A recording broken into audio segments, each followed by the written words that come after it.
What's happening, y'all? I'm Jennifer P. Jackson, producer and director of Bloodsoil. The production behind Bloodsoil, now, first of all, I did everything myself. Initially, I had an idea for what I wanted it to look like, but as I started working on it, then it just kind of started going in a different direction. Now, I love how it turned out. It works for what it is.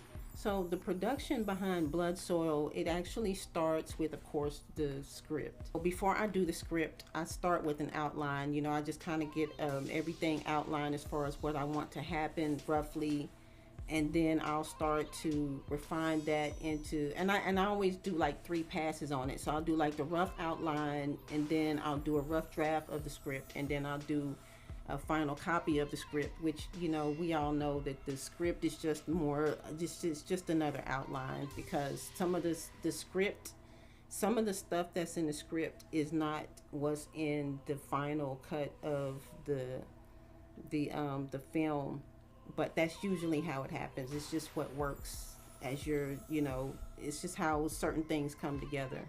So once I had the script, then the first thing I did was I just started building out the worlds. And so now, mind you, this is in Unreal Engine, so this is all like 3D model, working with 3D models, and you're working in this space where I was actually building it with the VR headset. So there was a lot of on off with the headset, just kind of sizing things up and positioning things.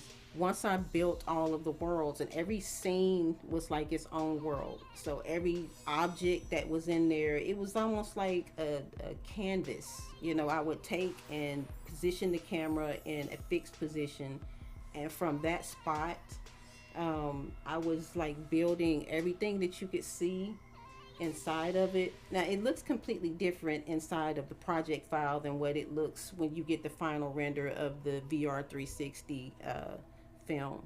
Like, I was doing all of this just through the VR headset, and so once I got the worlds built, then I went through each scene and I added all the props. Then after I added the props, then I added the characters. Now the characters, yeah, we're gonna have to talk about that, but I added the characters in. I didn't animate them yet, so they were just static poses. They were doing the T-pose thing.